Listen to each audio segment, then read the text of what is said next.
Alright, and welcome back to the second episode in this series produced by Clan Chimera about how to choose your battles, which is basically the strategic principles of how to maximize your KD ratio, your kill to death ratio in Dominion and other forms of battle, but mainly Dominion as we start off for the first few episodes. So in this one, what you're going to see me highlight and focus on are when to run from battles, which is something a lot of players have a lot of moral hang-ups about because the game is called For Honor, and they a lot of the gamers that I've talked to, and especially in the official PlayStation forums for supporting For Honor, they have a problem with running away from battles, even if they know that they can't win them, simply because they're playing for some sort of what they perceive to be honor. Well, my counter argument to that would be, you know what the most honorable thing is in this game? Winning. Not losing. I mean, sure, losing with dignity is one thing, but to understand something, if you actually studied a lot of the texts of Miyamoto Musashi and other actual warriors in history, some of the greatest warriors in human history who have actually left text behind of the way that they thought, you'll realize that the whole concept of deliberately fighting battles that you can't win is utter bullshit. I mean, sure, it makes for a nice story to tell, but the actual warriors that survived and won the key battles that have literally shaped the course of history were not actually by the side that lost. It's the stories of history have been written by the sides that won, since winners are ultimately the writers of history. So even as I play For Honor, I personally have no moral hang-ups whatsoever from running from battles that I know that I can't win. Like, for example, here, what you see here as I pause this is you're seeing two. You see how I'm outnumbered by the two orange players right there in front of me. Now you'll see me do what I have to do with one of them, and now I'm not sure this is what I got killed. You see that? Now if I were to, now you could say that it's my lack of skill. Perhaps it's just because I didn't get good enough, and you would be right. Right? I mean, it's essentially following the logic, the get good logic.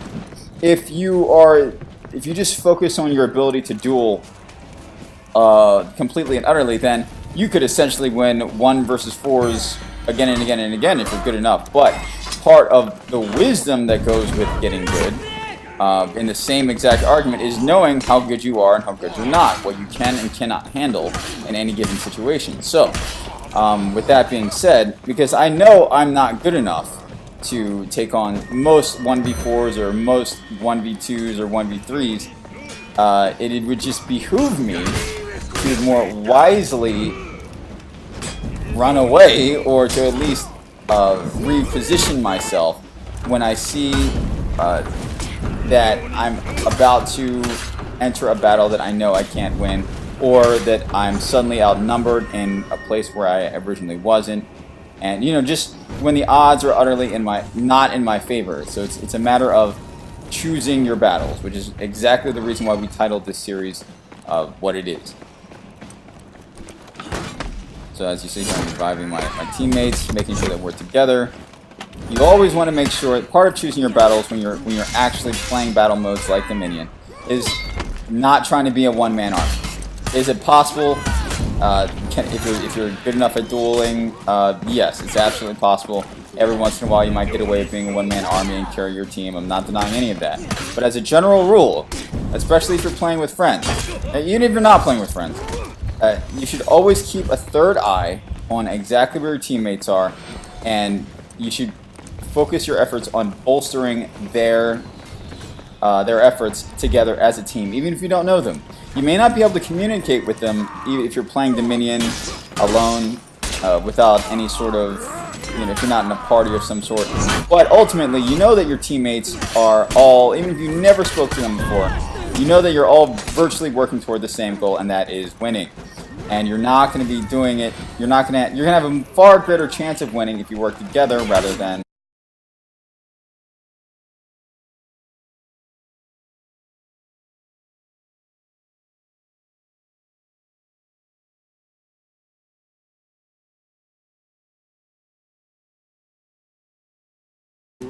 as individuals.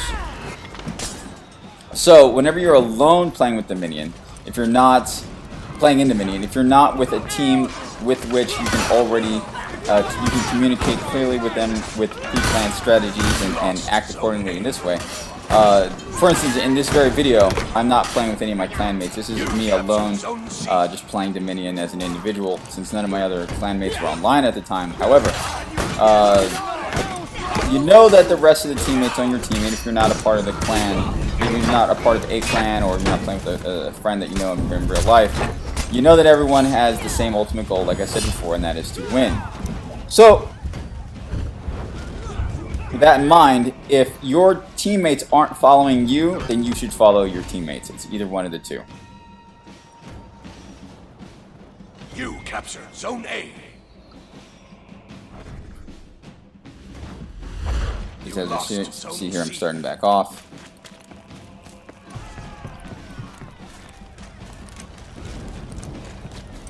Okay, now, assessing the situation, I see that I have three allies to my left, to my right, and I'm picking off a guy that I know is that, you know, I have the highest chances of winning against. And then you're seeing me come here once I won my duel, getting a couple of these guys out of the way. I'm now working my way toward supporting my other teammates, making sure that, you know, once I've handled my own responsibilities, my immediate concern is being able to assist my teammates in theirs. And that, in the process, totally amplifies your KD ratio. Now you see here, tell those two guys, now this is a perfect example of me running away. Right there. Now I immediately saw that there was no way, well, I mean, perhaps not no way, but the chances of me winning that battle with these two players versus those two players and a lot of the little micro cronies there, the NPC orange characters, was slim to none. Is it possible? Yes, but it's more possible if I just back up without shame and regroup with my team in whatever way I know how, instead of drunkenly going off with some random idea of thinking that I'm going to die for honor. Okay, that really does my team no good. So, in my personal sense of honor is it always comes second to my team's sense of honor, which is securing that W.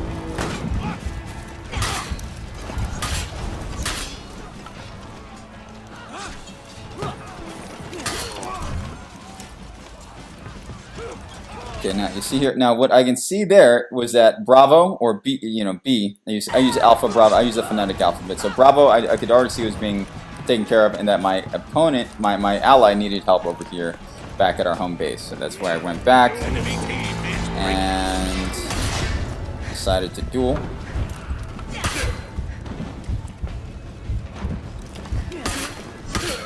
You captured Zone C. Covering some health so I don't fail. Because even if this guy, now I just beat him in this little mini duel, but even if he was going to beat me, you want to stall as much time as possible, because you never know, while signaling your allies, because one of a couple scenarios may happen. One, you may buy enough time to actually get legitimate assistance from one of your allies, or even if you're totally alone and you eventually do get killed, the longer that you stay on the grounds of the disputed territory of the zone, that is the longer that your opponents are going to go without having any extra points taken away from you. Here we go, another victory. And as you can see, following my principles, my KD ratio is extremely good. Boom, 14-2. See you in the next episode.